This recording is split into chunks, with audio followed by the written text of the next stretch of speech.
YouTube videos are for educational and entertainment purposes only.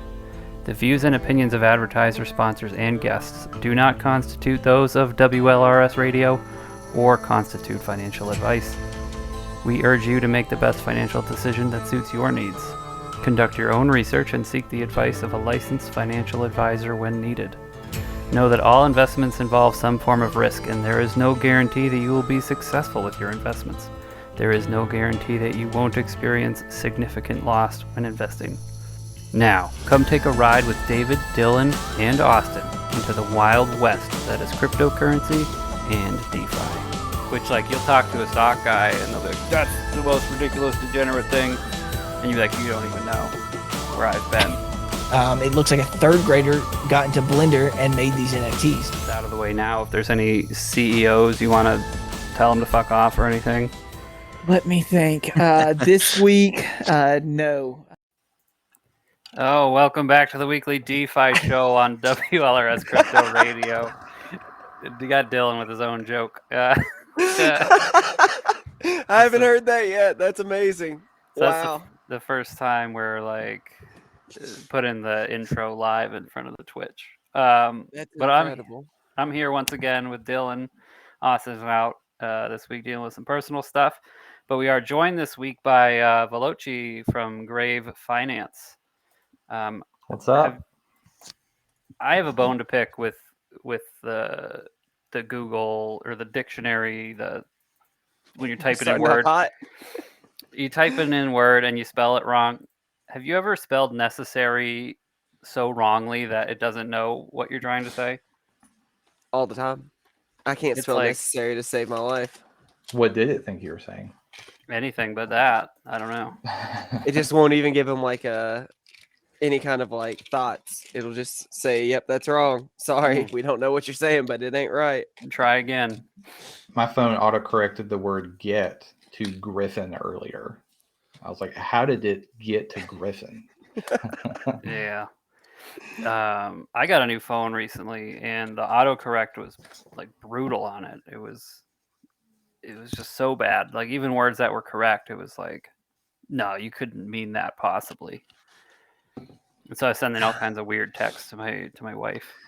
I just don't even use like autocorrect anymore because like I'd rather send a stupid typo than whatever autocorrect could come up with. Yeah, absolutely. That's the safest bet for sure. That's my way of life. See, I hate getting a new phone because you can't cuss into it. It always wants to correct everything to duck. Oh yeah.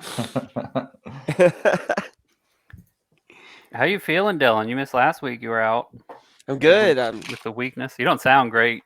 You don't sound 100. Oh, he's got the good stuff. Shout out to Robitussin. Shout out to Mucus Relief from Equate. You can compare that to Mucinex extended release tablets and an antibiotic I dug up. Oh Jesus. So we're rolling. You guys got your holiday lights up, the Christmas lights? I do.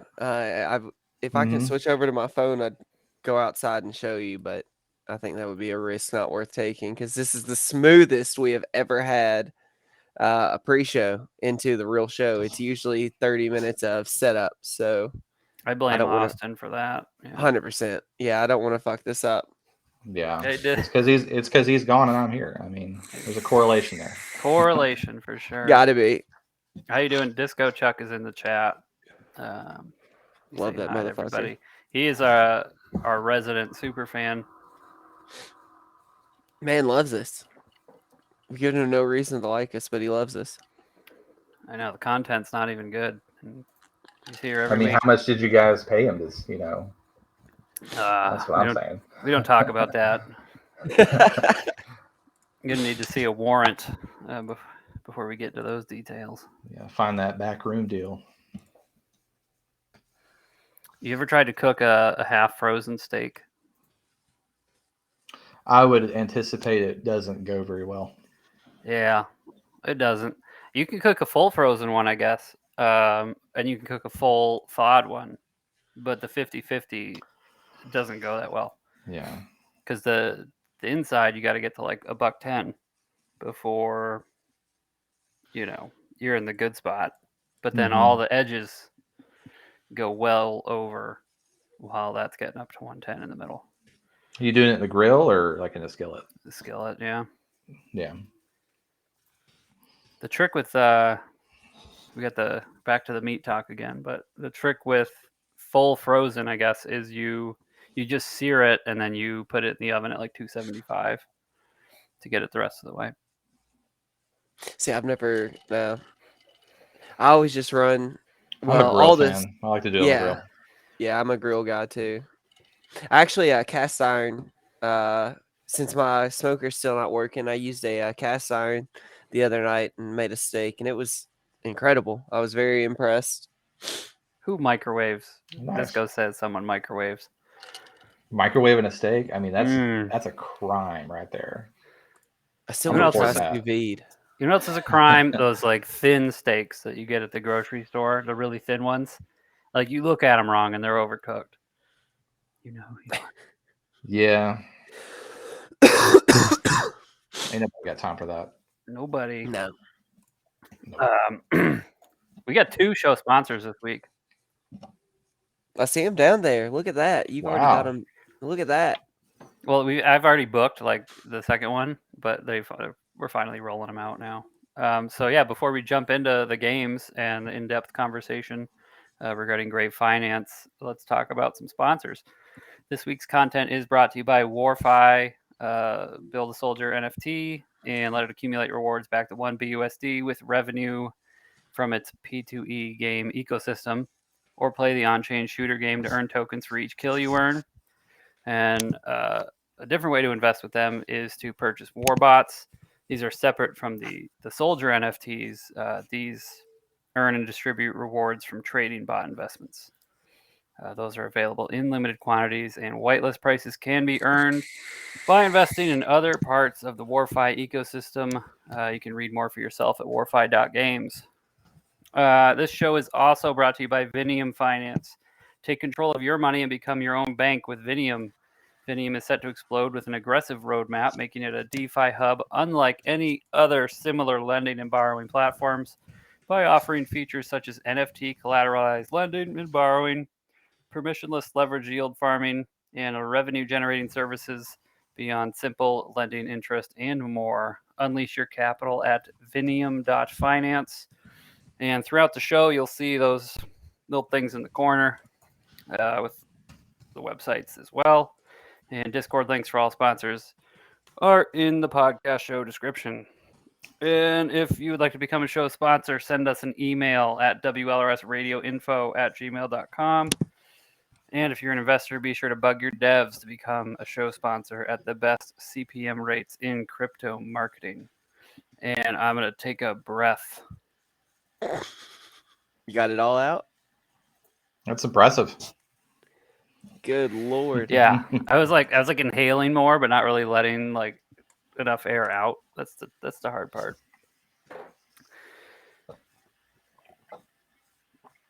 Get it out. Yeah. There you go. My bubble water. You earned that swig of water. Disco Chuck thinks pork chops are the sheet. Do they not let you say shit in chat? You should be able to say shit. Get them from the Asian markets. Yeah, but saying it's the sheet, that's a lot cooler, though, I would think. Yeah. If anybody other than David said it, it's like shit. Shit. Shit. Like, that's like SHEEEEEEIT. Then I'd say it yeah, like that. The guy from The Wire, the mayor of Baltimore. That's how he always shit. I love that guy. Oh, shout out to a real one, Zelensky, Person of the Year. How about that? The Ukrainian guy, the prime minister, president. Oh, he got Person of the Year? Mm-hmm. I'll keep my mouth shut. You don't like him? No. Okay. I don't. Well, he's Person of the Year, so. I feel like he, I don't know. I just. You're no. communist? He's still in a communist? Hashtag. No, that is far from the truth. You don't pay taxes. If you don't like Zelensky, you're a communist, apparently. So. Yeah. It's a big jump. It's a big jump. Quite the leap there. Yeah. Someone like you would say it's a big jump. So our first game tonight, the ever popular real coin or fake coin, and I have in front of me a list that you cannot see of 5 different coins. And Dylan and Veloce, and if I'm saying that wrong, just tell me now. Is it Veloce or Veloce? But Veloce, technically. Veloce. And, yeah, it's actually Italian for fast. I'm not Italian, but it just happened to be my World of Warcraft character from years ago. So that's where it came from. All right, Veloce. Oh, excuse me. The bubble water's coming back. I don't know why I do it, but I gotta have the bubble water. It can't be regular. So yeah, I have the 5. Spicy water. Yeah. No flavors, just spice. Mm-hmm. I'm going to name one coin at a time, and your job is to tell me if it's a real coin that you can go and buy, or if I made it up and it's totally fake. And let's get my score thing ready. And Dylan, the first coin, Fable of the Shiba. Real. I'm going real. What are you thinking? Speed, fast, Veloce. I'm going fake. It's got to be fake. It's a real one. Yeah, anytime that Shiba sneaks in there. I think the more ridiculous it sounds, the more likely it's going to be real. Yes. And Dave's got an amazing Tends to be a way it goes. imagination. Meta Dance. I don't like that one. Fake. Going fake. I think fake as well. It's a real one. Should be a point for me. That's how I should score points by fooling there everybody. you go. Yeah, if you stump us both, that's definitely a point for the host. A lot of points. Iron Maiden fan token.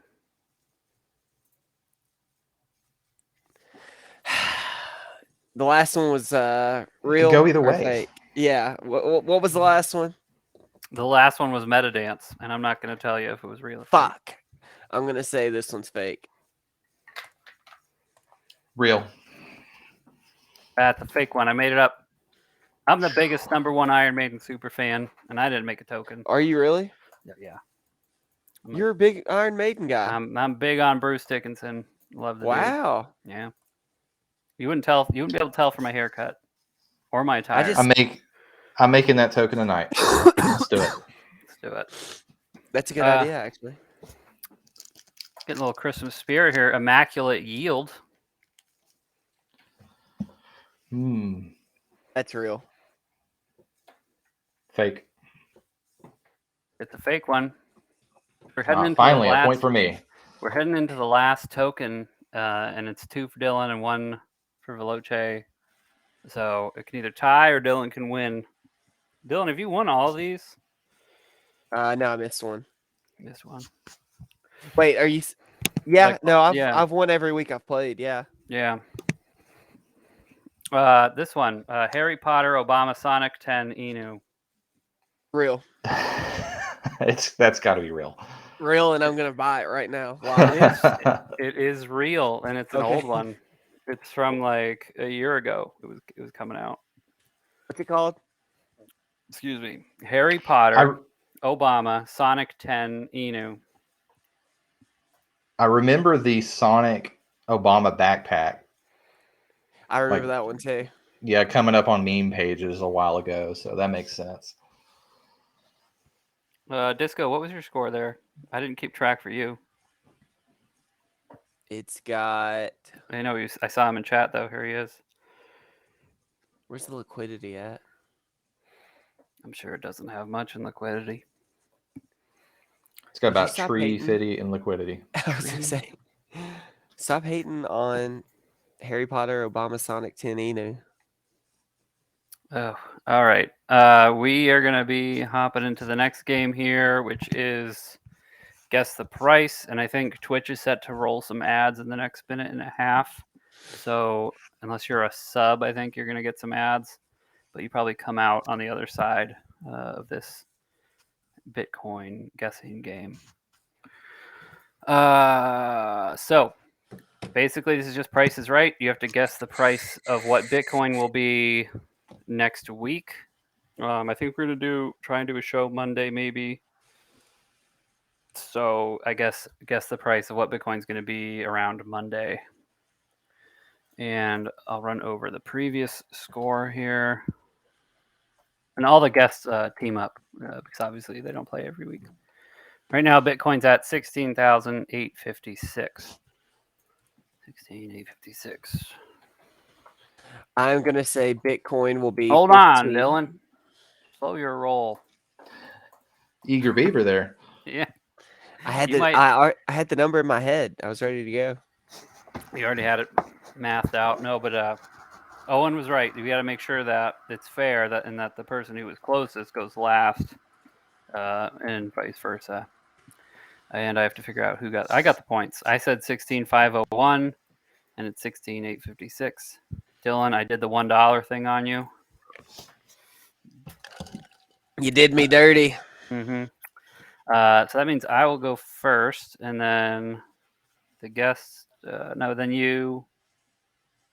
Then the guests, and then we have to guess for Austin.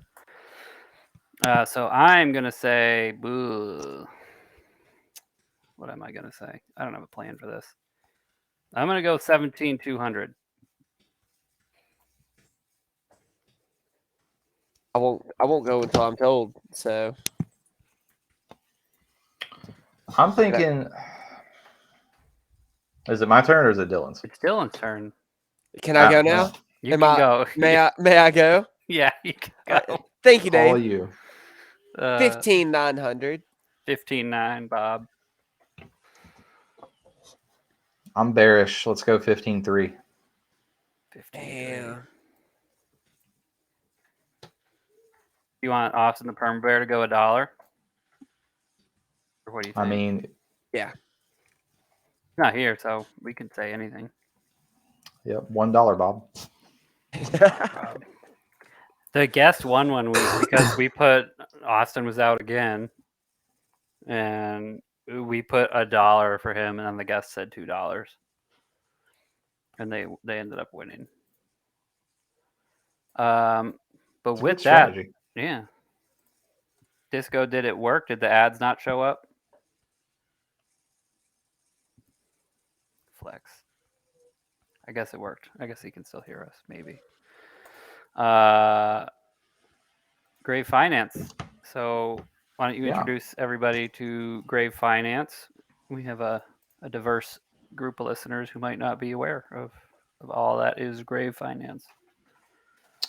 Well, my name is Veloce, and like I said earlier, that is Italian for fast.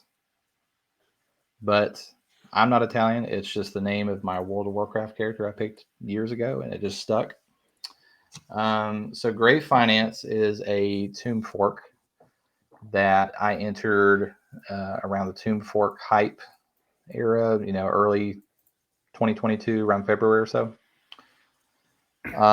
Basically was one of the more active people in the community. Was chatting quite a bit, just talking about the project, helping people out. Ended up being promoted to a mod. And right around that time is when the founders, the devs, whoever you want to call them, kind of started checking out. And eventually they ghosted. And by chance, they ended up coming back around and they said, you know what? We tried our best. Just can't do it anymore. We're going to hand it over to the community. Does anyone want to step up and take it over? So myself and 2 others said, yeah, we'll take it. The 2 other people being Daniel, who is my partner with me in Grave Finance, and another guy.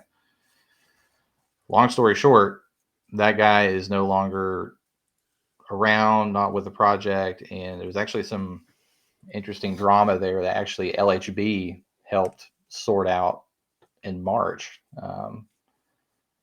Was it the same guy that was working on Snowy Owl, or was it a different guy? Are you talking about the dev or? Yeah. No, it was a different dev altogether. But LHB, it just happened to be, in the Grave Discord.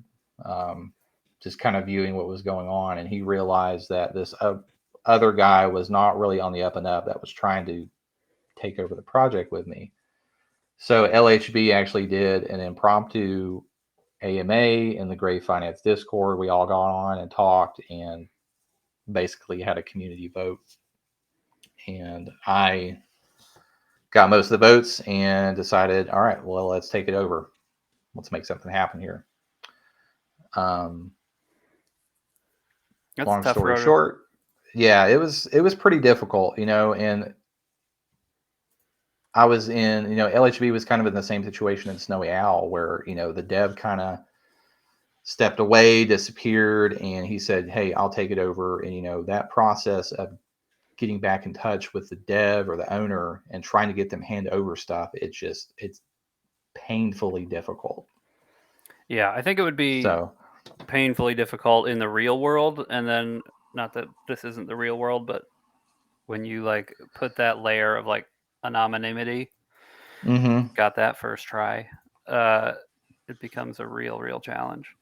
Yeah, absolutely. And after many DMs and just begging the dev over and over, he finally gave everything up, got the contracts transferred over, got the website and everything, and we're rolling.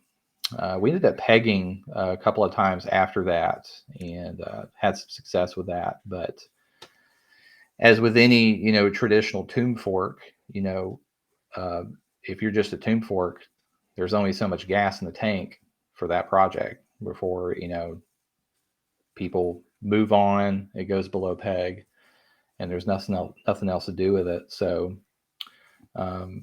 we ended up being invited into another project in their gen pool allocations in Gladiator Finance, along with, and I believe Frozen Wireless was in there as well. Yep.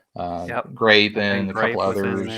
Yeah, Magik was in there. So they got around. Got introduced to those guys and was looking at that project. They had a really cool game, I guess you could call it, called the KOC, the King of the Catacombs. It's basically a last man standing fork, which I really liked. The community really enjoyed it. Where basically there's a pot, a contract with a pot size in it with whatever token, and you buy a ticket, which is 1% of the pot. And if no one else buys it, you get the whole pot. If someone else buys it, they're now the champion, and the timer goes again. So eventually someone's going to win the pot. You can 100x, whatever your ticket is if you just buy one ticket. Well, it's kind of like one of those auction things. You ever seen you have to buy like bids? So like to put a bid it's kind of like penny auctions. Yeah. When I was describing it to someone, they said it sounded a lot like penny auctions, which is a pretty good analogy. But there was a few flaws with that process that I didn't like. Basically, once someone actually won the pot, that contract was done. They actually had to outsource out to a new dev and say, we need another contract again. So that part was just not very good. And I was like, there's got to be a way to automate this to where once the winner claims, you could just either reload the money back and get it started again. So, right. Yeah. Fast forward a little bit of time to about maybe 2 months ago, I decided, being a tomb fork that I kind of inherited, and there's no money in the treasury, because the previous team took all of that. There's not much left. And I thought, I'm interested in learning some Solidity. I have a little bit of programming background from years ago. Let's figure this out. So played around with that, watched a lot of YouTube videos, reached out to a couple of people, made some fake tokens on, Avalanche Fuji Network, which is like the test net for Avalanche. And it was like, just kept getting better and better at it, trying new things. Like, what if I could do this? What if I could do that? Just trying to basically break it, play around with it. And finally got the KOC contract and thought, all right, let's see if I can add the things I want into this. So I ended up being able to add what I call a decay timer, where, let's say, for example, the round time is 6 hours. All right, someone buys it in 6 hours, they win the pot. Second person buys it, I put a 3-minute decay on there. So the second person buys it, the timer is now 5 hours, 57 minutes. So there's incentive there to kind of buy and get the timer down where eventually someone's going to win. So I set it to where each time someone buys a ticket, the timer resets minus 3 minutes, so on and so forth, and it will never, ever get below 6 minutes. So if it's popular enough, there gets to a point where the timer is getting so low that every time someone buys, it's reset to 6 minutes, and you're kind of in a shootout at that moment. More tickets equals more tokens burnt, equals bigger pot. Everybody wins. Yeah, it's kind of like old school eBay sniping. I don't know if you ever did that before they did the pre-bid where you could like bid up to a certain amount. Yeah, it's like eBay, except basically there, every time you bid, the timer kind of goes up a little bit, but not as much each time. So I thought it was a cool mechanic to add. So yeah, I like that. Tried that. I had actually done some of the KOC pools on Gladiator, and then I went back to check on some of them, and like a lot of them were like empty or like dead. Yeah, so I don't know if he just wasn't restarting them or it was just too much of a hassle. If you ask me, because like when the KOC contracts came out and he said, okay, every time we have to start a new one, we have to do a new contract. I personally felt like whatever dev they were outsourcing with at the time probably did that on purpose to get more dev fees. So, because I mean, there was no reason that you had to, restart, do a new contract each time. Because I was able to program into mine, it basically clears all the flags and starts over again. And it's been working pretty well with that. But and then the second thing I added too in the tournament, the LMS tournaments I did was what I call a rollover pot. So one of the other problems with the KOCs, if you won, well, someone had to reload the pot, typically the protocol. Right. If for example, if it's a grave tournament, they win. Well, I've got to come up with more grave to put into it, which is fine. If you have a ton of grave to burn, or if you have a ton of grave in the treasure you want to get rid of, at some point it's going to run out. So I came up with the rollover idea where instead of the winner getting the entire pot, they get up to a certain percentage. So let's say 80%. Pot's 100 tokens. Winner gets 80. The 20 remains for the pot to start immediately. So you're basically decentralizing it at that point to where the pot could technically go forever if there's enough ticket purchases. And That's plus sweet. too, with the ticket setup, you can play around with the variables. If it's a peg token, obviously you would want some portion of that to be burnt. Let's say it's 20% burnt, 80% added to the pot.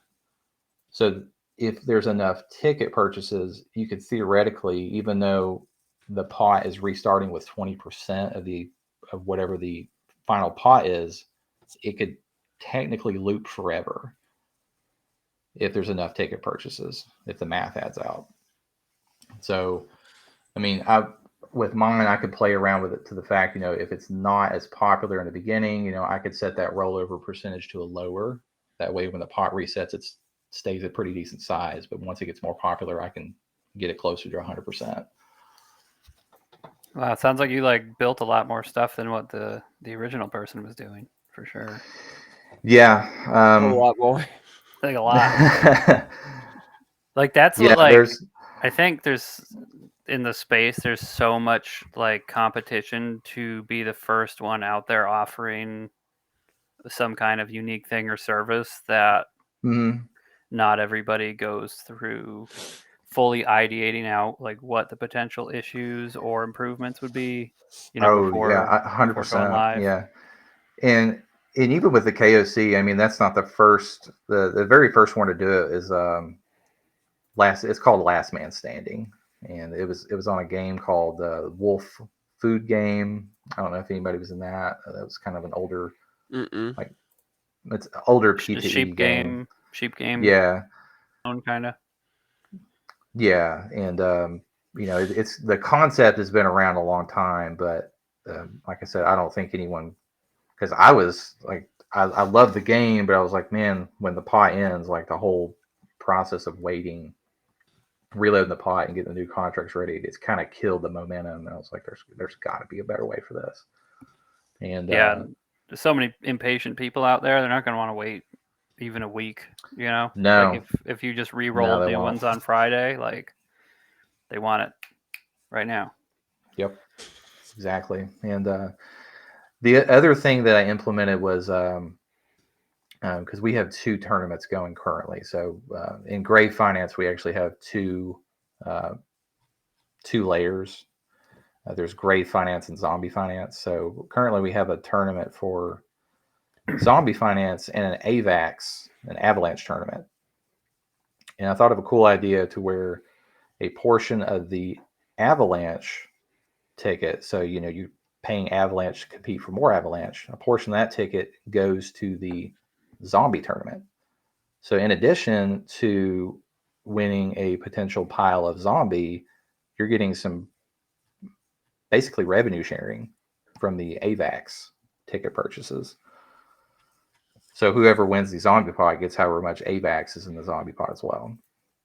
It kind of gives an incentive.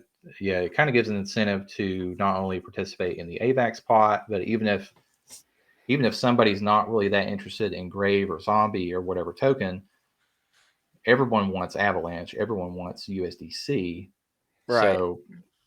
So my plan is if someone wants to just play Avalanche, well, they're still benefiting Zombie, and we're going to be releasing a USDC pot soon, to where a portion of that is going to go to the Grave tournament. So.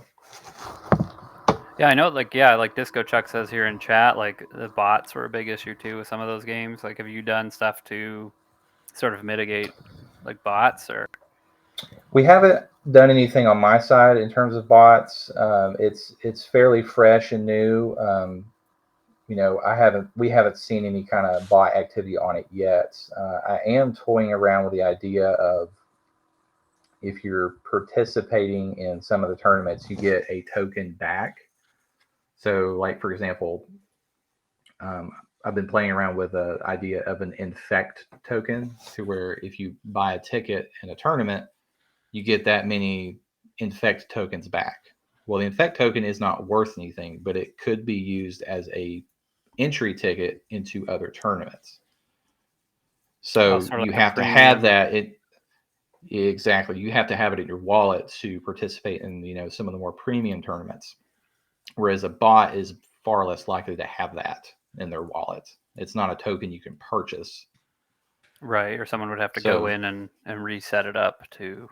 Yeah, and I just think, a bot is going to be far less likely to try to work around that system. I mean, it's possible, but I can always think of different ways to make it's going to go for the low hanging more fruit. Difficult. Exactly. Yeah. So, but that's where we're kind of at with Grave and Zombie Finance currently. One of the things I would really, really like to do is, because a lot of the problems with some, older tune forks like 2 ohm and 3 ohm, and even with Snowy Owl and I think it was Frozen Fox was their layer 2. Yeah, Arctic Fox. Yeah, Arctic Fox. That was it. I didn't know this then, but I know now that 99% of the time when you're in a tune fork and they're like, "Hey, we're launching a layer 2," 95% of the time you should just run.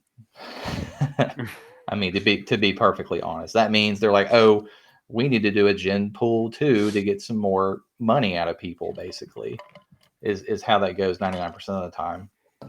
And I realized that very quickly when I started taking over the Grave stuff.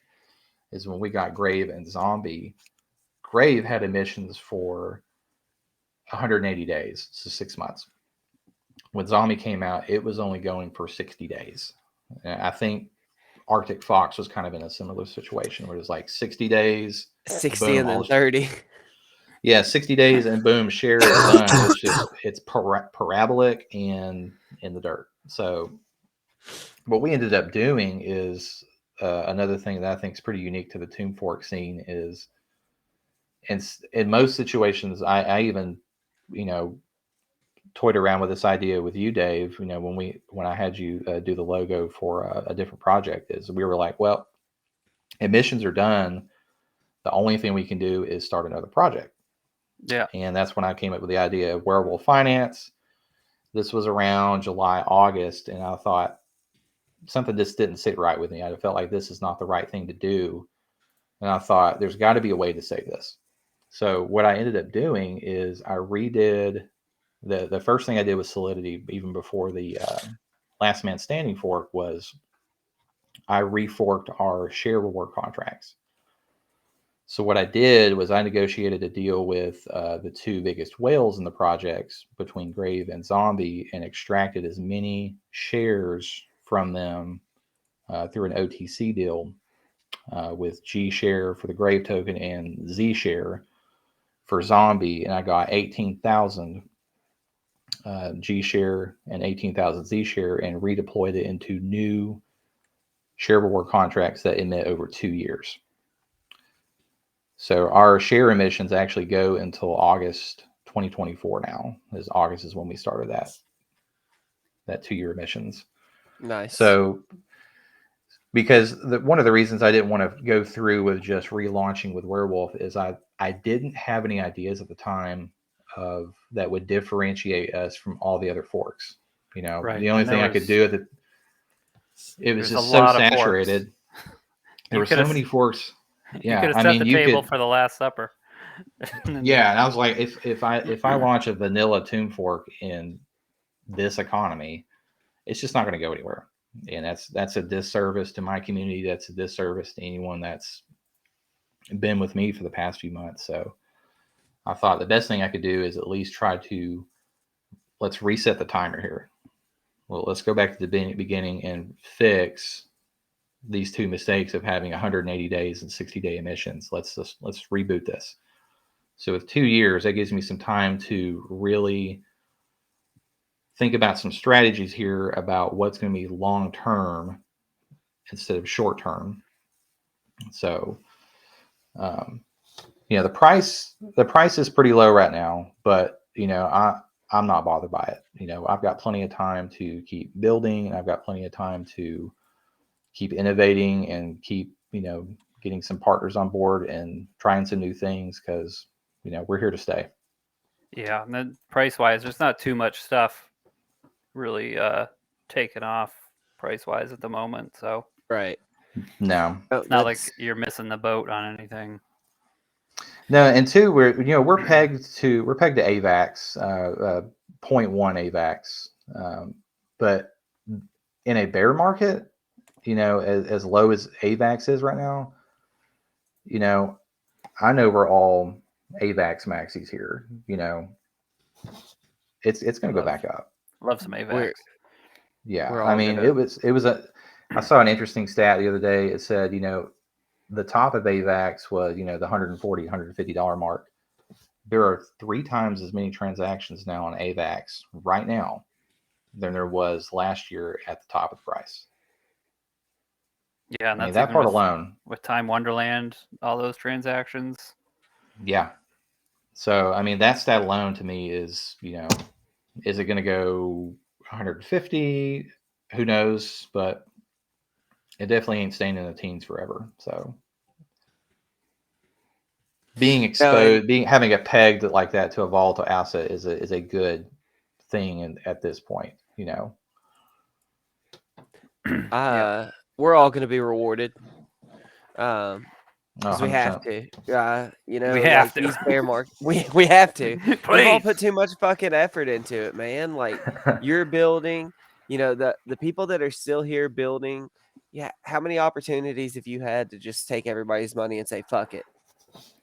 I mean, yeah. I mean, there's been several times when it's you feel like it's a ghost town, but it's like, all right, well, it just gives me more time to put my head down and figure some things out and learn Solidity and right.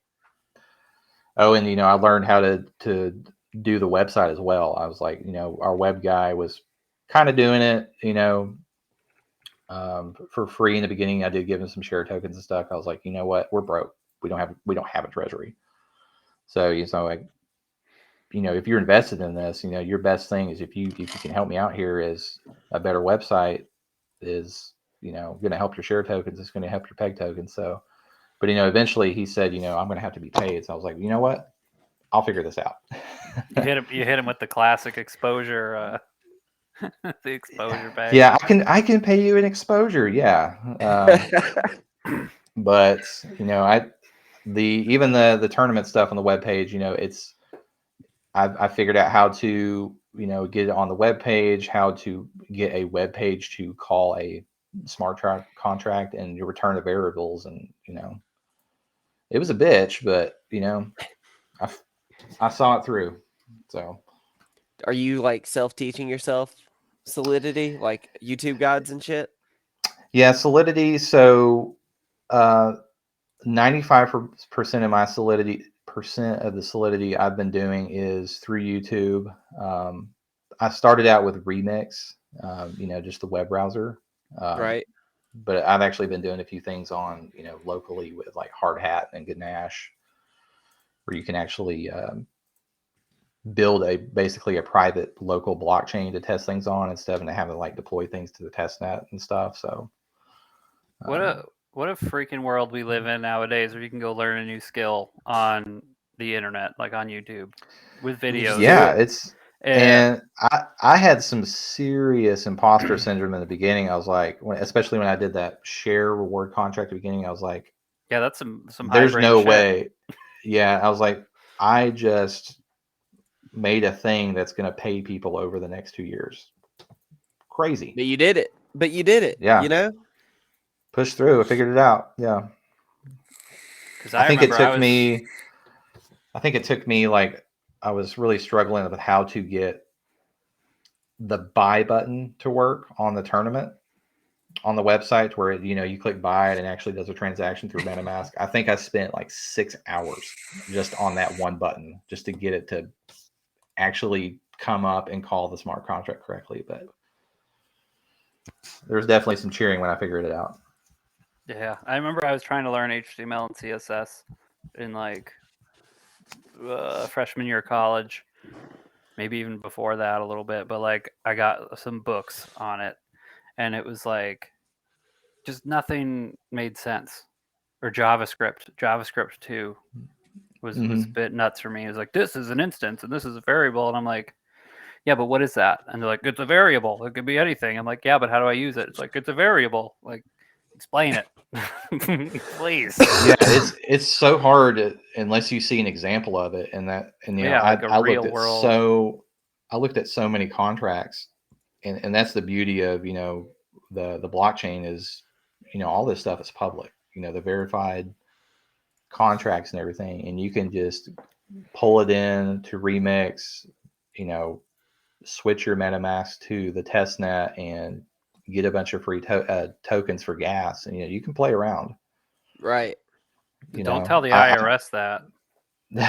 Sitting out there. Yeah, I mean, I definitely deployed 35, 40 smart contracts before the first one I actually put on the live blockchain. So yeah, that sounds appropriate. Yep. So all you spent was time, and you learned a lot of stuff. So it all worked out. What's coming down the road, like long term, for Grave? Anything in the oven? Nothing in the oven currently. I'm labbing out a few things right now, trying to do the math to see if some stuff is going to work. But my long-term vision is no one has ever figured out how to get 2 tomb forks, like layer 2s, like like a snowy owl, Arctic fox. Every time that's happened, they've never been able to actually integrate the two in a symbiotic way. Right.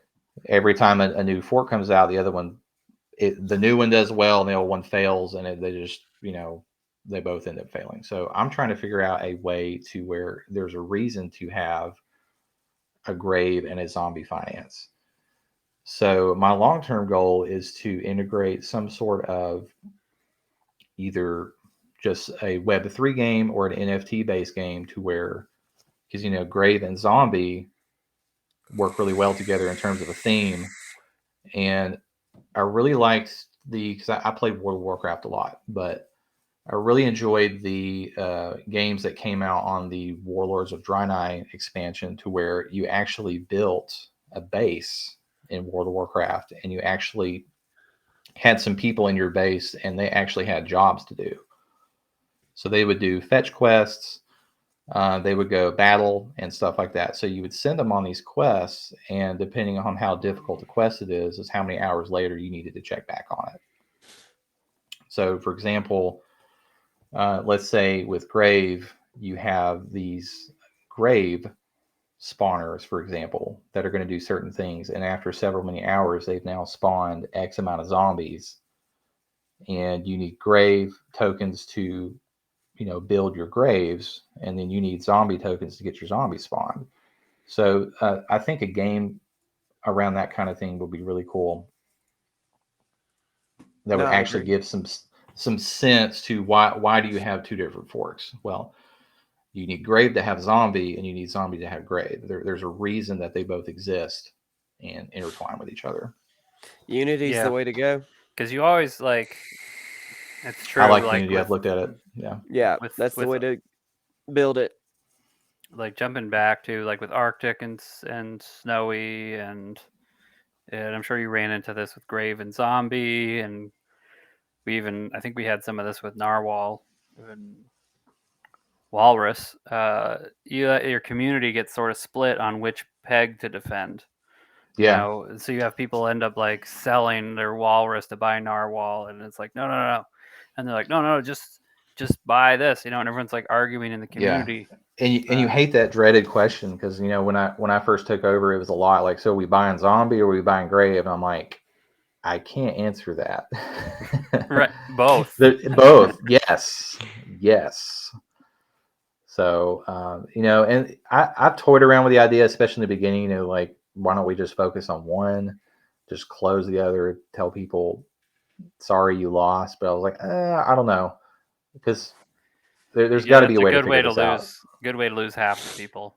Yeah, right. I was like, I don't want to say oh, you flipped the wrong coin, you snooze, you're screwed. But I was like, that's just something nobody's figured out yet. I was like, we got to do some unique things, because there's 300 something Tomb Forks out there, and if you go to What the Fork, the little Tomb Fork aggregator, it's 75% of them say dead, scam, rug, and it's we got to figure out something unique to get us towards the top of the list, and be up there with your Frozen Walruses, your Grape Finances, your Magik Finances, Yeah, so this is crazy. Top tier Tomb Forks. I'm on What the Fork right now, and if I was quick with the computer, I'd put it up on the stream, but I'm much too slow. And I should have had a browser going previously, but so there's 153 forks up that are either existing or dead, but when you uncheck the hide rugs button, it goes up to almost 500. Wow. So that means there was 300 rugs, or 350, 347. And so if you did a blind, I'm going into this Tomb Fork, it was more than 50% chance you were rugged. That's criminal. It is criminal, but unfortunately, there's just there's nothing we can do about it. There's nothing. Yeah, it's just nothing. We got rugged. That sucks. You wouldn't believe the DMs I would get when I first got into rug, and I mean, you could tell people were going to rug immediately. If a project would DM me and hey, do you want to collaborate? I'm like, yeah, all right. Well, tell me what you're all about. And they're like, oh, I'm just another Tomb Fork. I'm like, okay, well, what can you offer us? And I'll be like, they would say something like, well, we're going to make an announcement in our Discord to join your Discord, and you're going to make an announcement in your Discord to join mine. I'm like, you're going to run. 100%. In Grape. Oh, when I was in Grape Finance, I'm still in Grape Finance, but we had a Tomb Fork come to us that pegged to Grape. Oh wow! so pegging they to were a like, peg. yeah, they pegged to our peg token, and I think they rugged, but they like did a lot of stuff, and like they got some of our people. So that was a pain in the ass. And then Yeah, and that I was sucks. like, oh, I'll check it out. I'll lurk in there, And what he did was he had gave me like a special Discord role, so people recognized me. Right. And then I was like, this is a bad idea. So I left, and then like a week after that, they rugged. It was crazy town. Yep. It's unfortunate, but it's so obvious so quick, when they're talking like, oh, what can you offer us? Oh, we'll just tell people to join your Discord. Like, oh well, enjoy your rug. I can tell people to join not the telling my Discord. community to go to this. That's how Absolutely.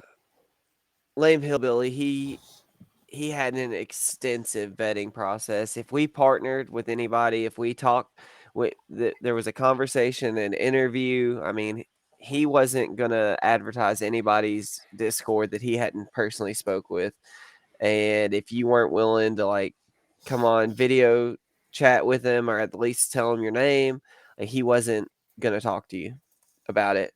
So we were really Smart. picky. Yeah, we were really picky when we first launched, because I mean, everybody saw Walrus and wanted to be involved and partner. So it was just a lot.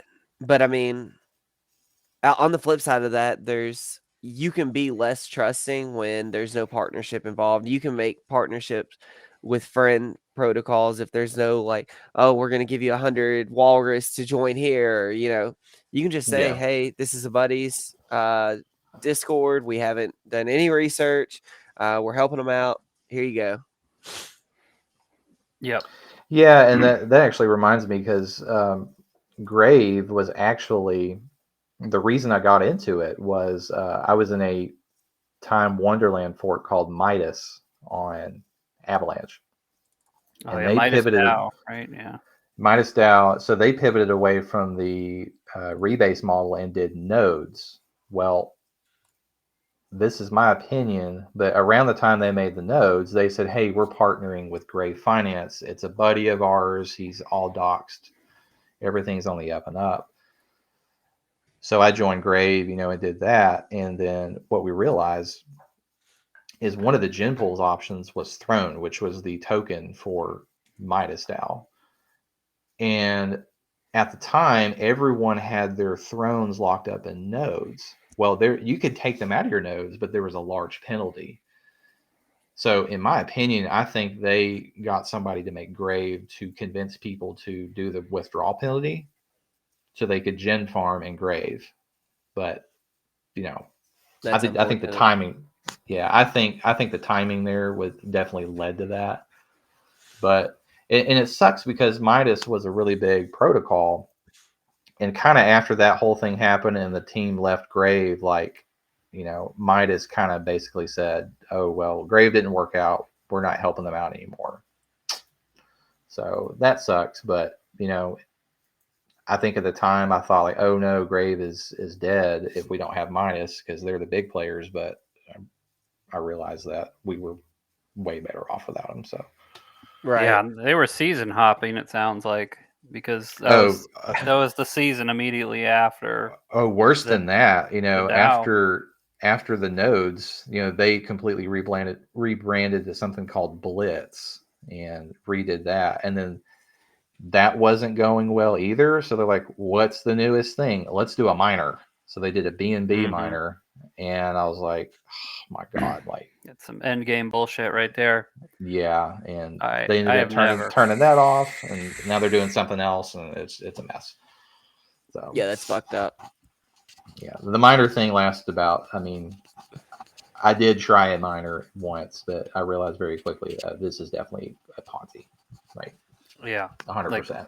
Like the definition, like you open up the dictionary, you get your Webster's out, and you look up Ponzi, and it's like Matic staker, AVAX staker.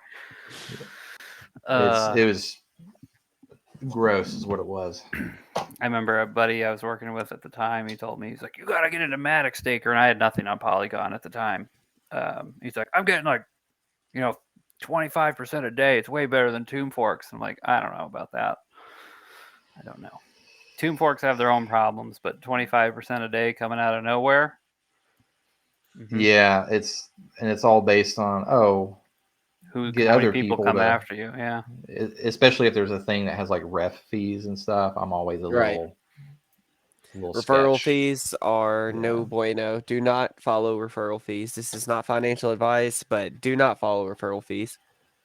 Those people are going to be in a world of hurt when the SEC catches wise. We'll talk to SEC a little bit later. And you non-Twitch subs will have ads. People on the podcast listening late will not have ads. But we can hop into a weekly update. Unless, Veloce, do you have anything? Veloce, I forgot already. Is there anything else on Grave you wanted to touch on before we go to the next phase? I think that covers, where we're at currently. Like I said, we're going strong with the tournaments, the last man standing forks. We're going to have some new ones out soon for USDC and Grave. And once those are up and running, my next thing is to do a world tour and see if anyone wants to host their project on our site, get them some tournaments going. Is that Grave Dash Finance, right? Yeah, it's Grave Dash Finance. Right now, it's only on the zombie side, so zombie-finance.com. But eventually, also my plan is to collapse both protocols into one website. That way you can interact with both in one spot, because who wants to deal with two websites? Not me. Nobody got time for that. Plus the hosting fees getting out of control. Yeah, I mean, I built all the tournament stuff on Zombie, and I'm like, I just got to copy and paste it all again on Grave. Let's just move everything to one site and be done. Disco Chuck says Charles Ponzi only offered 50%. Why is this? Dang it. In 45 days, DeFi was like, hold my beer. Yeah, right. I swear it's the Lambo calculators. Back when Owen and Time did the Lambo calculators, people just got drunk on 15-digit APRs. Oh, it's unreal. And then get mad like, only 4.5%? Like, fuck you. That's nothing. Go get 4.5% anywhere in traditional finance. Yeah, 400% a day. I was in a time fork called Rug that was getting 9% a rebase. Okay. The irony is they never rugged. They just inflated to nothingness. It inflated to nothing, but it didn't rug. But everything else did. That's insane. Yeah. Bubble water's coming at me. Dylan, you want to give the Frozen Walrus update? Yeah, we're still in phase 2 of the Walrus Anglers Club. We just started a new promotion from Wonderful Destruction, one of our Walrus Anglers Club members, or one of the guys that work there. He is actually a miner from way back, and he has 6 ASIC miners that are mining Bitcoin at all times. He'll be donating 420 terahash a second from his Bitcoin miners, a full week's yield towards the winner. It's about 0.01 BTC or $170 at today's price. If you mint now until the time is out, he's going to be doing this weekly. If you mint during that week and win, he'll pick a random minter. And you can either take the 0.01 BTC or you can triple the reward. If you choose option 2, there will be a second draw the following week to choose another NFT winner. So you could possibly triple it and then win the following week as well. Oh, is that like one of those those TikTok trends, or like double it and give it to someone else? Exactly. Yeah. But there's a chance. Have you seen There's you're saying there's a chance? There's a chance. So, like, have you seen? They're making fun of that now on TikToks. It's gone meta. And Austin's here, so I can talk about TikTok as much as I Yeah, want. you can. They started making fun of that trend by like getting their friends to just say to keep doubling it. So like it got up to like millions of dollars, or like 500 hamburgers, or double it and give it to someone else. You know, it's like double it. It's only a matter of time. Let's get to the news. Speaking of SEC, which we just talked about a little while Blah. ago, Gary Gensler, your favorite person, says the SEC is fine going after crypto with its current authority. As the new Congress prepares to work on uncertain crypto legislation next year, the SEC chairman says his agency needs nothing apart from more money and more reach overseas. Like, first of all, you're the United States. So what do you mean more reach overseas? Yeah, what's going on, he's Gary? getting too big for his britches there. Gary He's Gensler. been too big for his britches, and he doesn't do any of his fucking job besides pick on people that don't deserve it. I Tell him, can't Dylan. stand that fucking man. I can't stand him. I put this God. first just because I knew you'd go off. Yeah, he makes awful TikTok videos too. So he has And TikTok. YouTube videos. I gotta see. Yeah. These. I think it was TikTok, but every like video I've seen him like produce, it's been trash. Yeah, I think the SEC does need more than money and more reach overseas. They need like an actual direction on what crypto is. That right would, now, help. he's basically saying I'm fine, just shooting from the hip and just saying, bam, security. You know, like I bet if you cornered him and he had to tell in description what is crypto, I bet it would be a laughable definition. You put him in a room with Apple. See, I'd pay per view for that. Oh yeah, them talking back and forth about how to do whatever. We talked in the pre-show when nobody else could hear about Apple, and we'll talk about this in the NFT show more. But Apple blocked NFT transfers from Coinbase Wallet, saying that Apple has the rights to the gas fees that are being charged to transfer NFTs. So if you'd like to know how out of touch Apple is with crypto, there's that. That's mind-boggling to me. I mean, like I said earlier, like Apple is basically saying, let me tell you how I don't know anything about crypto without saying I don't know anything about crypto. Exactly. By saying let's just claim the gas fees. Like, yeah, it's not full how it Columbus, works. the full Columbus in the gas fees. Oh yeah, like we just landed here. It's mine. It's my gas fees. It's like what? It's I They don't probably know think who... it's actual gasoline. Like some dude has to drive a USB stick over, and the gas fee is how much gas it costs. I am starting to think They Tim probably Cook do. is just tired of running Apple, and he is tired of producing products. And I think he's doing everything he can to ruin Apple, because I mean everything out of Apple the last year has been anti-consumer, has been, anti-small business.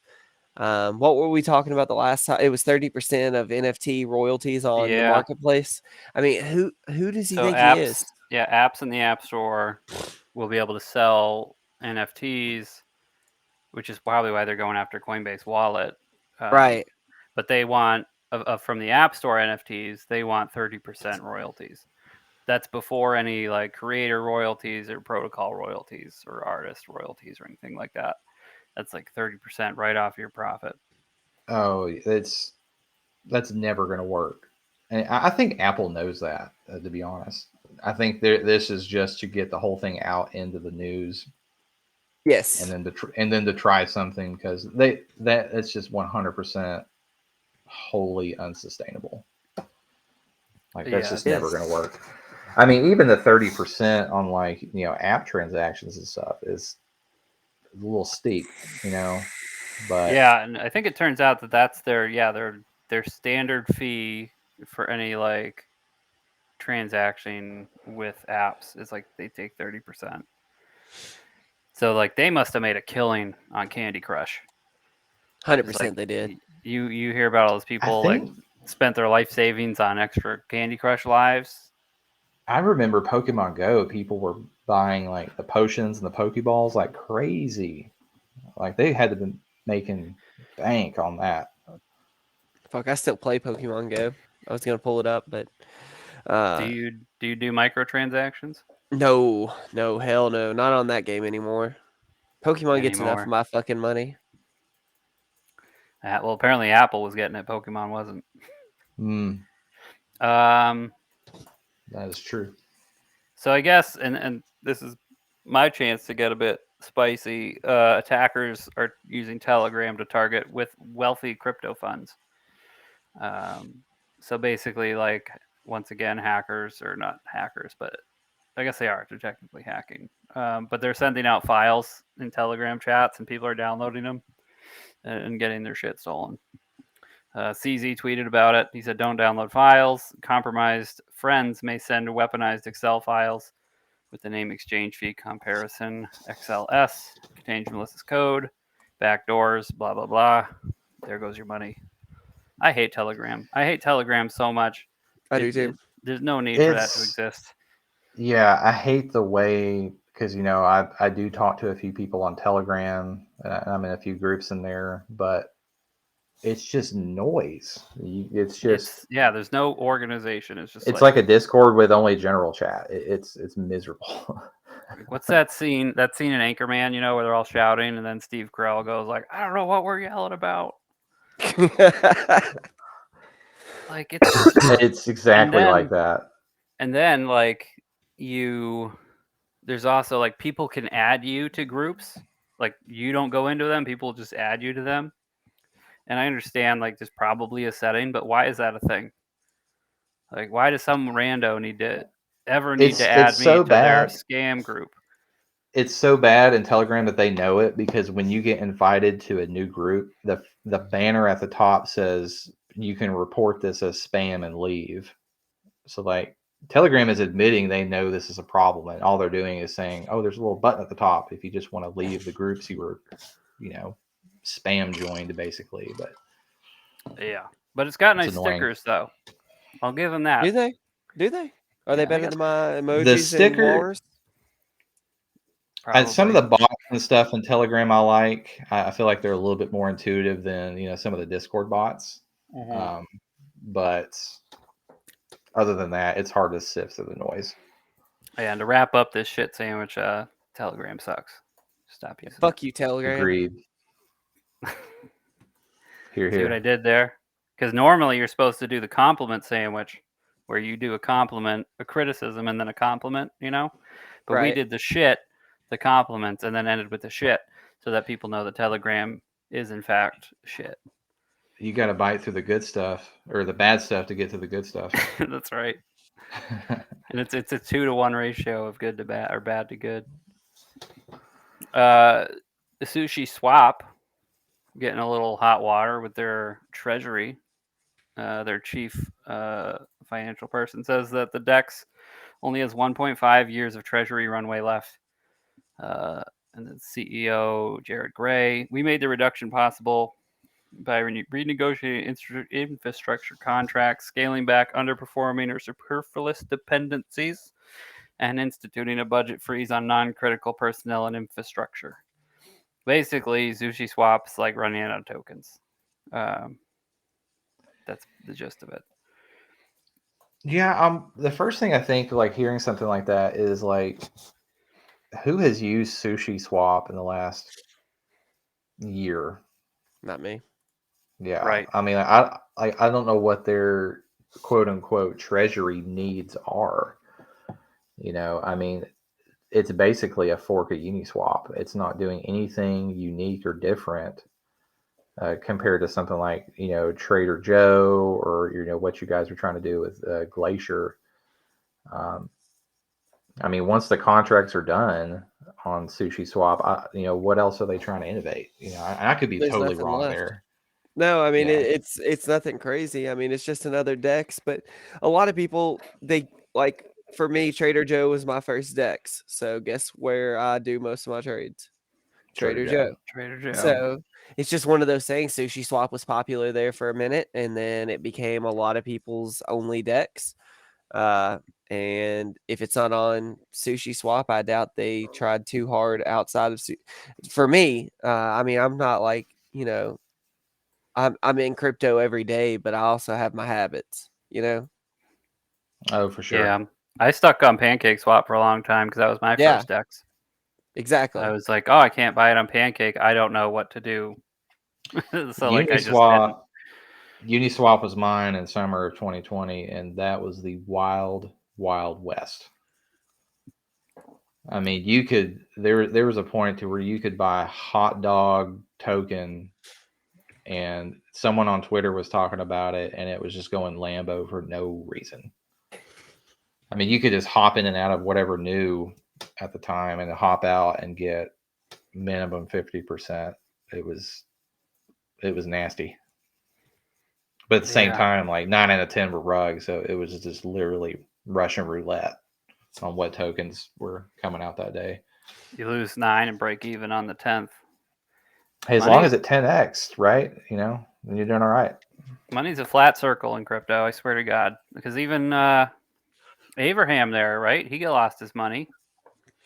The guy who hacked Mango, the Mango exploit guy. He lost his money. He got oh yeah, that's kicked in by Aave.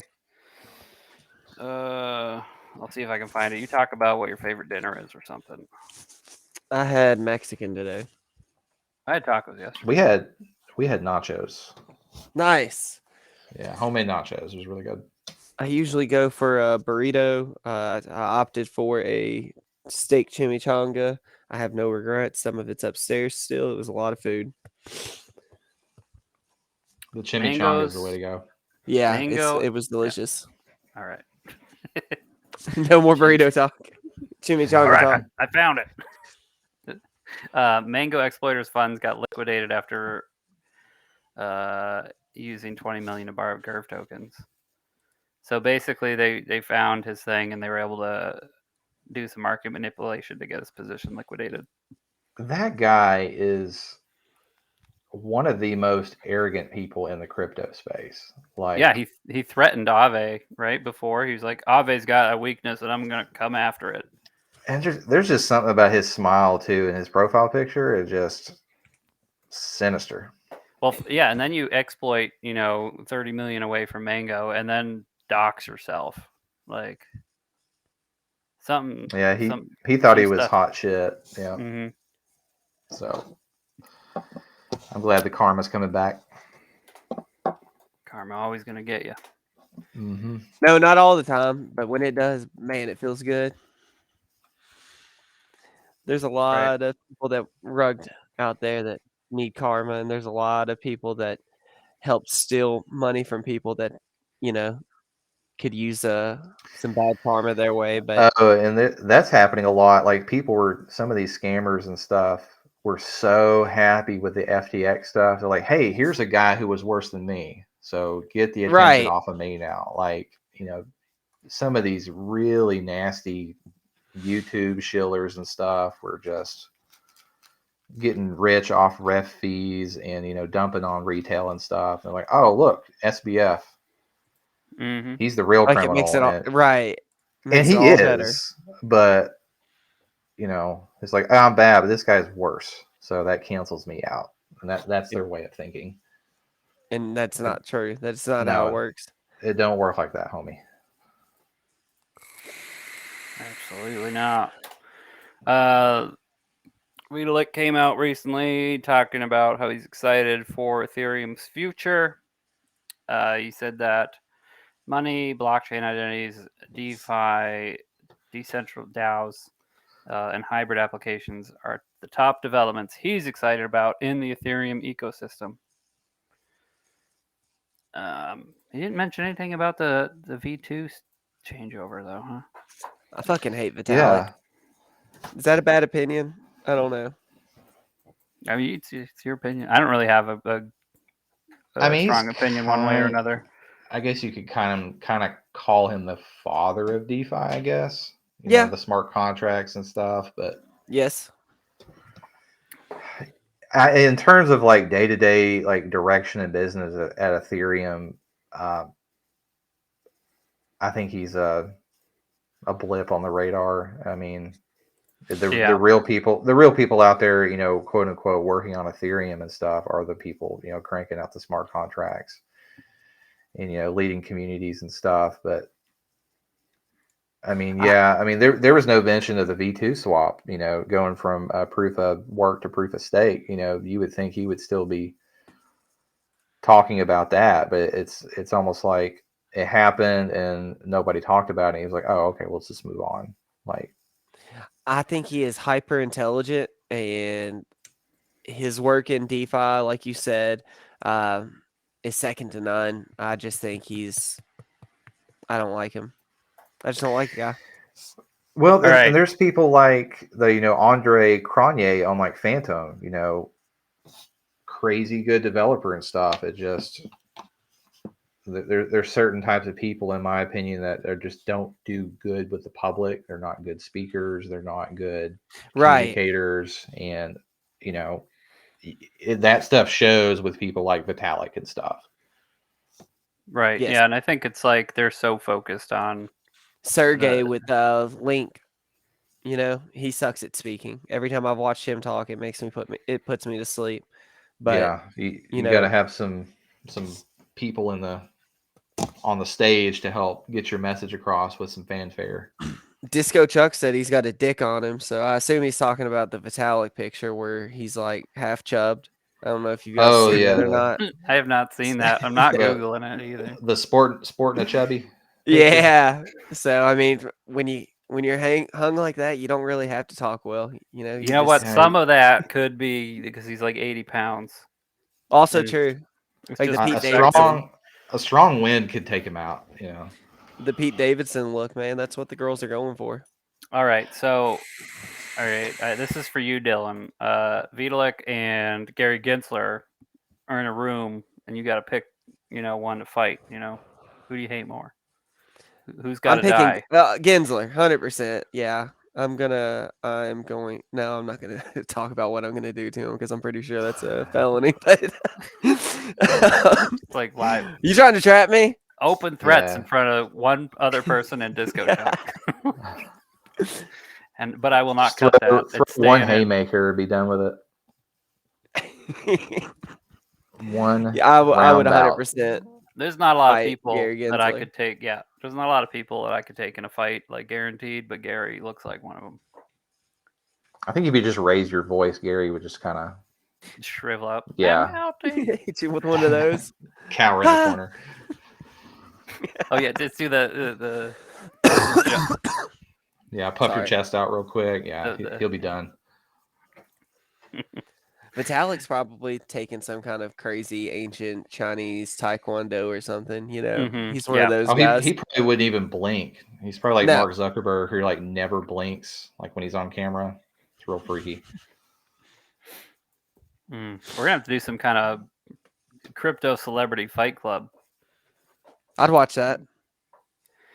That'd be fun. Maybe we'll just talk about it in the show every week. Then people can listen to us talk about Crypto Celebrity Fight Club. we need to have like a little bracket, you know. Like bracket. That's what I'm talking about.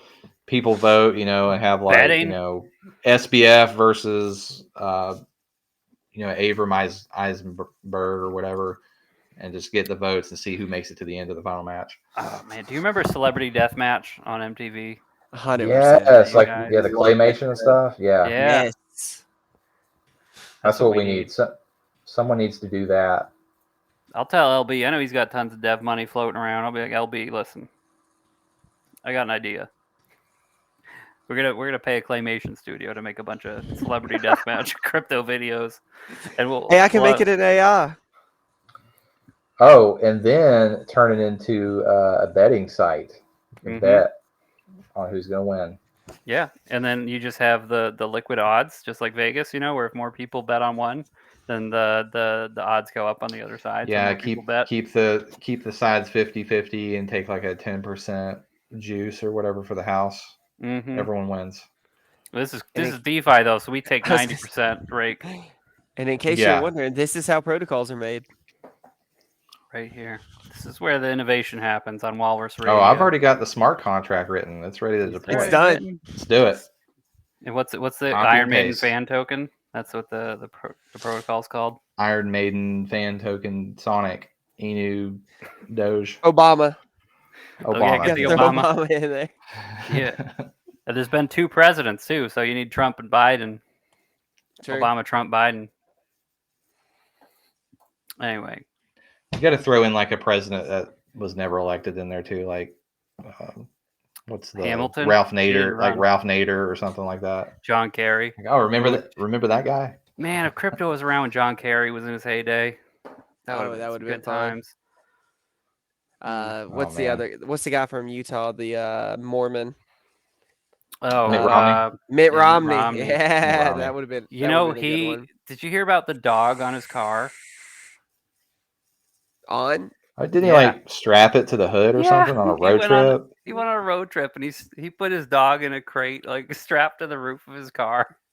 And the dog obviously, and went down the highway with it. The dog obviously freaked out and like shit everywhere. And he had to like hose it down. I remember that, and like At the gas station. he was asked that like on the campaign trail, and he kind of blew it off. He said, he said the dog likes it as he hoses the fear shit off of his dog. Yeah, it's shaking uncontrollably. Yeah, it loves it. Yeah, He loves it. Look at him. He's having a good time. man of the people right there. Those crazy Mormons. So I'm bringing both my wives in the car, so the dog's got to go on the roof. Don't cancel me. Only Can't 2. You gotta strap pump those numbers up. Yeah. Can't strap one of them up there. Then they'll get real pissy. The dog's got to go. He likes it. It's fine. He likes it up there. It's not even the bed of a truck either. It's like like the roof of like a sedan. I'm imagining like a Ford Windstar like minivan with a fucking Oh, German with like Shepherd. wood panels for sure. Yes. Absolutely. 1983 family vacation. 12 hours with his dog on the roof. Oh, 1983. 1983, it definitely had wood panels. And the carrier had a windshield equipped to it. Wow, he went out of his way to put a windshield on it. I mean, Yeah, I mean, at this point, he's a nice guy. Mitt Romney 2024. You just The know road he'll run trip. again. Seamus Oh my was the god. dog. Seamus? He had a dog named Seamus? Seamus. It's Seamus. I assure you. Seamus. Seamus. That's Wow. Seamus. Yeah, that sounds way better than Seamus. Poor Seamus. This Wikipedia article is too well done, and I'm not reading all of it. Yeah, Trader Joe going cross-chain, partnering with Arbitrum to go to ETH. So, Dylan, you can finally trade on ETH with your favorite DEX, Trader Joe. Despite the new multi-chain vision, Trader Joe team confirmed that the true home and top priority for all growth efforts will continue to be on AVAX. I agree with it. That's a good move. I mean, there's no reason not to be going cross-chain if you're able to. You're always Right, going to have your home chain, you know? Yeah, and if Sushi Swap's going to go to the way of the dodo, Yep. if they don't make a sashimi swap layer 2 DEX, I mean, they may YOLO the rest of the treasury and do something crazy like that. But I think Arbitrum's a good move for Trader Joe, and I don't know if you guys have paid attention much to their new V2 liquidity book, but that one is super interesting. So basically, they're opening some new pools on V2 on AVAX, and they're calling it liquidity book. And basically, you get to like pick what's called your liquidity shape. So, and there's a big brain guy, like they made this strategy guide. I can post you guys a link later, but basically when you add liquidity, you can pick a liquidity shape and you capture fees based on what strategy you did. Kind of similar to Uniswap V3, where your fees are not going into the LP, you actually have to claim them. but they're doing like surge pricing as well with the fees. So it's actually like cheaper right now because like your typical DEX fee is 0.3%. And on the AVAX USDC right now it's 0.2. And then if the price surges, then it surges up like past 0.3%. So like people in LP can capture a lot of fees that way. That's pretty sweet. I was a little glazed over there. I mean, I was looking at the docs earlier and I was like, I don't fully, because it was showing the math of how it works. I'm like, this is like some quantum physics right here. But I did find a website that was basically like, what is your strategy? This is what liquidity shape you should choose. Like if you want passive LP, I think it's like max spot, and there's one that has like a bid ask, and it's like this is the risky one. Like if you want the maximum amount of fees but highest risk of impermanent loss, do this one. But the pairs even show up. Yeah, the pairs even show up different on like Dex Screener. Like it shows like the market depth and stuff, kind of like a order book on a deck or a sex, you know? Right. It's pretty wild. And that's on I think that Arbitrum. It's on AVAX currently. But I assume they're going to bring that to Arbitrum as well. Yeah, if you go to like Trader Joe and look at the pool page, there's like a little V2 tab, and you can just see them there. But I'm going to right now. I think the APR on AVAX USDC and V2, like just the APR on like fees alone is like over 100%.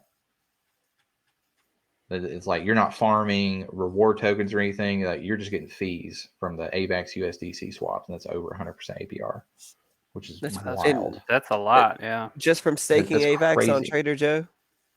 Not even staking, just having the just creating LP. Just holding the LP in your wallet. Yeah, that's usually like, like 1% a year. Yeah, maybe. It's. I think AVAX the old pair of normal Trader Joe AVAX USDC was like 8 or 9% APR on fees, which is still damn good. That's great.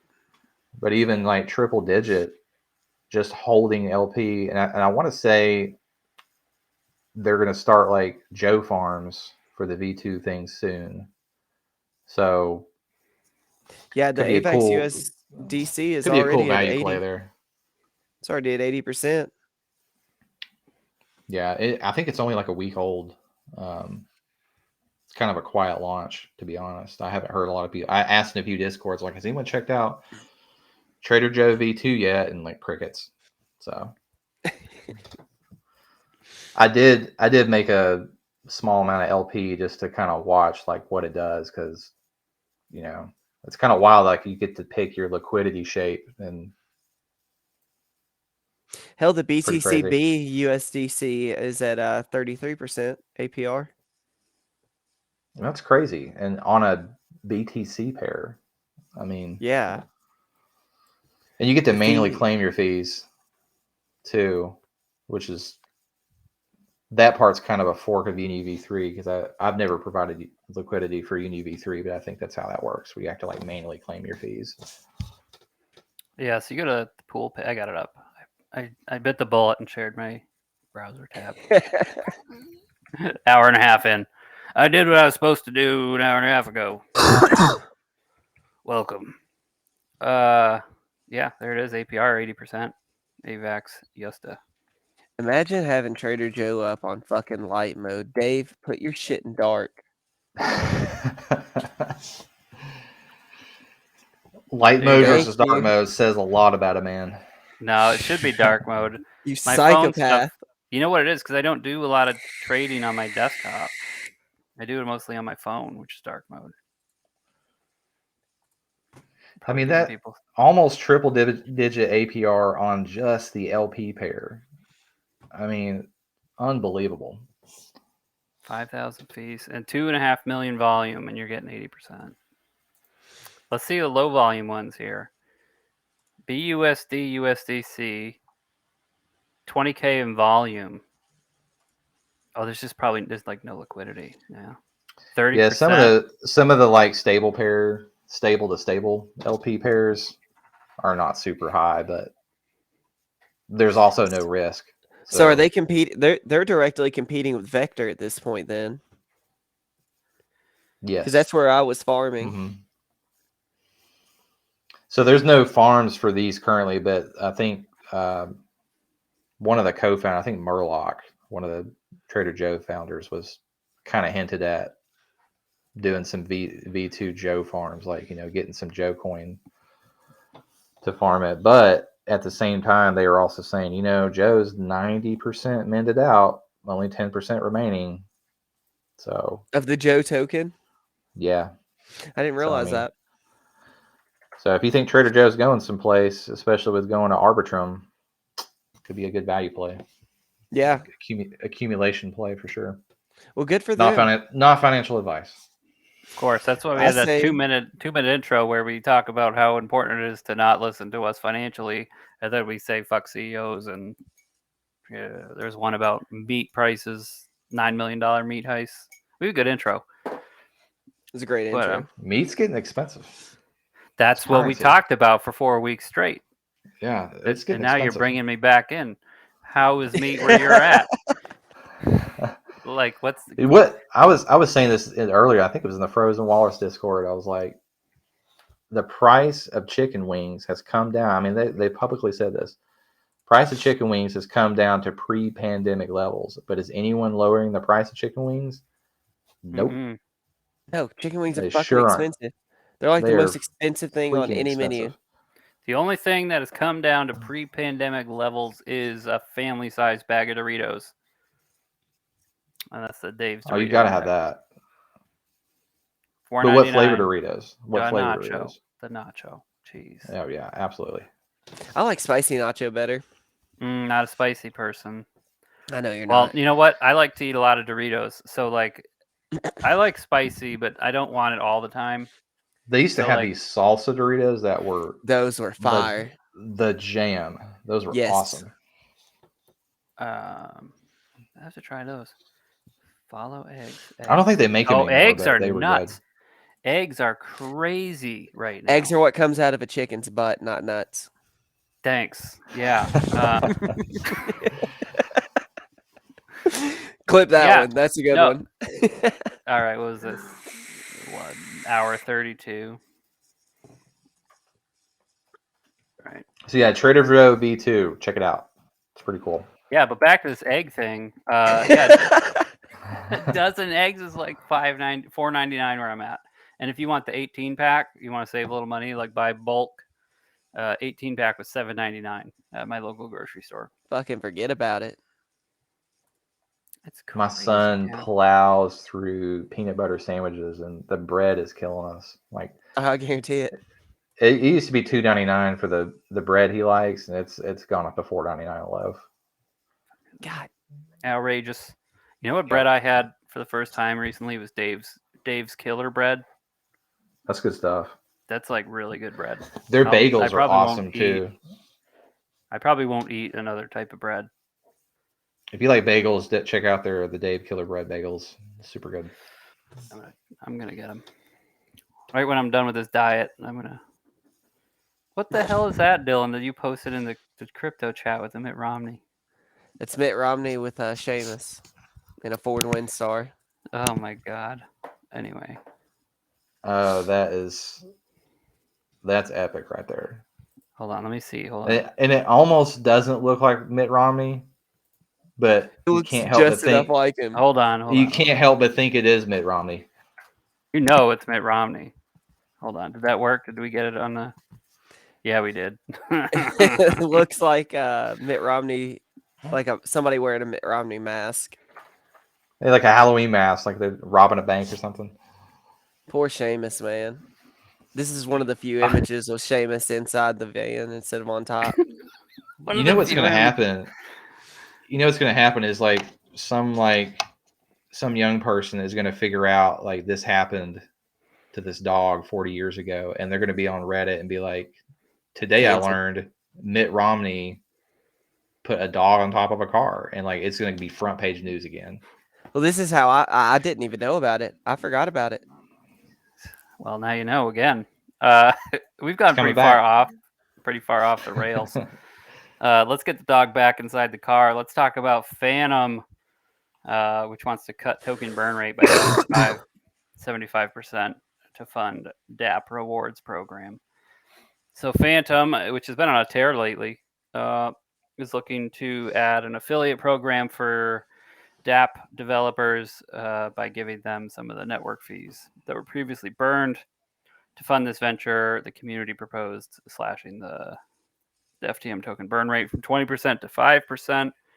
And from what I've read, the devs are also on board with that. And basically, they are, if you abuse the system, they'll just shut you off. They'll turn off the gas. They'll put you back on top of the car. They'll do whatever they need to do to make sure you don't get your Phantom. They'll put you on a car and they'll turn the car around and they won't get you ice cream. They'll make you shit yourself. They'll hose you down, and when the cop asks, they'll say you like it. Yeah. I'm sorry. The car jokes are too good. So we actually have a friend. He was on last week who will be benefiting from this. I think this is the program they got invited into. Magik is they're gonna start receiving. Well, I'll just read the official announcement. But they were in talks with the Phantom Foundation. I don't want to say anything I shouldn't say, so let me read the announcement here. Let's see here. Yeah, they're getting ready to be. Yep, the Quadratic Funding Initiative. Is that what this is? Don't ask me. I bet it is. So Magik will actually be a part of this. So that's crazy. I believe you're right. Yeah, I saw it in their Discord that they were getting some funding for that, which is honestly sick move by Phantom. Yes. Oh, Disco says really, it's separate. really smart. Really smart. And AVAX kind of needs to do something similar. But see, the problem with like AVAX is now that Andre's back, and Andre's basically the face of Phantom. Like everyone associates Phantom with Andre. You really don't have that face with AVAX anymore. Like it used to be like Daniel Sesti, with Mim and all that, and Abracadabra and Time, but who's it going to be now? So Disco is saying that those are separate things. So is that separate? Yeah, I guess they're. I mean, it's good for Magik either way because Magik is doing a ton on Phantom. Thank you, Rio Dons, for the sub there. You got a sub? We got 2 subs, Disco and 2 Rio. subs? Yeah. Thanks, guys. People don't like the intermittent ads, so they just drop subs on us. Make it rain with the subs. That's right. We have 100% sub rate of viewers right now. World record. And I love twisting the data. You can take any data point and make it positive. You just gotta spin it around a little bit. We were 11th in the business category in podcasts in the country of Turkey for a couple weeks. How about that? 11th place in business podcasts. We like to think it was about the meat talk. I think he said catch this smoke, Worldwide. We're all about some turkey. I made a tweet about it and everything. And I made a graphic for the tweet to make it more legit. I mean, it was a good tweet. It was a good time. But yeah, it's a super slick move by Phantom to do something like that. And other chains would be smart to do something similar. If AVAX Labs can figure out how to get something similar going for Avalanche, everyone wins. More users on the chain, everyone benefits. Agreed. I wish. AVAX actually does do things like that. They're just a lot harder to get a hold of than Phantom is. Phantom's a really nice chain. Like it feels like investors built Phantom almost. Yeah, they're hard to get in touch with. It's definitely a different vibe. Yeah, you send them an email and you get ghosted. Yeah, I've heard even with Trader Joe and stuff, trying to get a hold of them to get stuff. Oh, Trader Joe, yeah, I've heard they're possible. There was another podcast, I can't remember what it was, but I think it was one of the guys from Grape was at a conference, and like the guys from Trader Joe were there. Like he couldn't even get a hold of them there. Steve. Yeah, the mod father. Who also works it. on Walrus Radio Crypto. Yeah, that was it. Now I remember that story, and he was like, they were just so difficult to get a hold of. But you would think you'd be more available, for stuff like that. But I don't know. I think like when these people are weird. These projects and everything gets big, and like obviously AVAX isn't really a project, but like once it gets big, they just like I feel like they don't want to talk to anybody. Yeah, it's like almost like like us reaching out to you feels like we're desperate, and it's like, well, we're not desperate. And then you reach out to them, and you're like, well, if you're reaching out to us, you're not worthy. They'll never work in this town again. Never work on this blockchain again. Yeah, they'll send out the hits. They'll slow down your gas transactions and all that. God, that would be a great conspiracy theory. Like wallets are getting blacklisted and they're getting put on the slow track. Yeah, dude. Like I can't do nothing. The AVAX is shutting down my wallet. What is it? Phantom ban or shadow banned? Yeah, my wallet's been shadow banned by AVAX. Shadow banned, yeah. Some tinfoil conspiracy theorist is already typing this up right now. Mm-hmm. In some long-winded tweet. Usually it's me. Yeah, you've been going hard after Elon Musk, trying to get him to add a clown emoji next to the heart. He will respond. I put in some support with our heavy clout on our Twitter page, which you follow is at Walrus Radio. He will respond to me. I bet he will eventually. Keep going. I'm gonna believe in you. I'll take the under on that one. I bet he's not going to respond. But that's just because I need a win. Yeah, I was going to say. This is just kind of a fun one. Metaverse is happening without Meta's permission. The Metaverse, a term from long before Facebook existed, is happening. Its potential and draw are found in existing places, games like Fortnite, platforms like Roblox, and online hubs like Discord. No mention of Telegram here. There will be no launch of the metaverse, no switch that turns it on. You've been experiencing parts of it, whether you've realized it or not, and more of your real-world identity has blended into your digital one. IRL to URL and back again. I just thought it was funny that like Zuckerberg basically tried to like call himself Q-tips, like after everyone was already calling him Q-tips. Right. Make it his thing. It's like, I was calling myself that before you guys did. I'm way cooler than you. We're doing the metaverse. Yeah. I don't know how I feel about the metaverse thing. Like, I'm all about technology and stuff like that, but the metaverse just still feels like someone made a game on like GeoCities. You know what I mean? Yeah. This isn't exciting. Not, yeah, it needs some stuff to happen before it's getting there. It's getting there, but it's just I don't get the hype. It'll get there. I truly believe that. I think it's very early. Whatever the fuck Zuckerberg has been producing, it's not that. It's totally. It's not going to be that.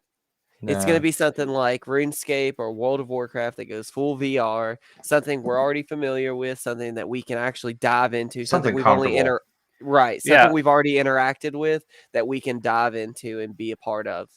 Exactly. And it can't be VR experience where you want to feel like you have to throw up after 30 minutes, right? Like Zuck was pitching this like go to work in VR. I'm like I would die, and I have a desk job, and I would still. Have you guys ever seen the video on YouTube? It was like Metaverse Alpha with Mark Zuckerberg, and it's a total joke. But yeah, look it up sometime. But he basically like you enter the metaverse, and he's like aggressively offering you Sweet Baby Ray's barbecue sauce like over and over. I did see that.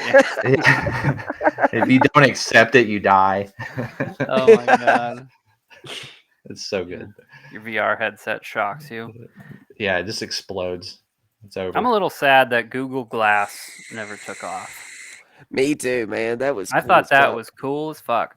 Like you had a little camera in it, and like it would like basically do like this mini AR of like walking directions or GPS directions, and Yeah, it would basically tell you info about everything you saw. It was pretty Yeah. slick.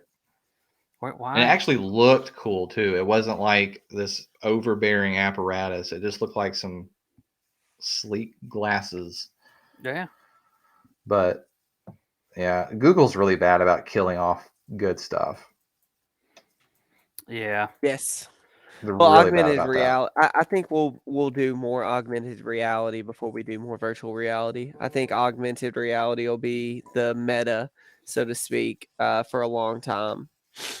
Because yeah. being able to wear glasses, like you can see it in Tesla cars and other cars right now, like the heads-up displays that are in the glass and stuff. Yep. Those are I sick. think, yeah, they are. I think that'll be the future before we ever do full VR. We have to conquer augmented reality first. And like Yeah. honestly, AR is more valuable in day-to-day life, I think. Yes. Than Yeah. We got to crawl before we walk. Yeah, we're going straight to VR is just skipping a lot of logical steps. going straight to brain chips. It's also skipping some steps. I won't be getting Elon a brain Musk. chip. Elon I Musk love there with Elon. his Neuralink. We can't even get cars to self-drive themselves. Yeah, let's. We need to slow down a little bit. I think there will be a place for brain chips in the very far future. We're a long way away from it, but somebody's got to be the pioneer. Google Absolutely. Glass was OP. Disco Chuck says It was fucking crazy. too good for its time. This is a handy thing to know with 23 days left in the tax season. If you're Dylan, you don't have to listen to this because I know you don't do crypto taxes or taxes at all or whatever. But CoinLedger released an NFT loss harvester. So basically, it's a free service released by CoinLedger. It's a smart contract deployed on Ethereum mainnet, and it will purchase your NFT for 0.00001 ETH, even if the NFT, well, of course, it has no liquidity because that's the whole point of an NFT. So basically, it allows you to claim your losses, right? Because you can't claim your loss on your NFT unless you sell it. But if it's a rugged NFT project, no one's going to buy it, Right. So this is basically a nice tool to let you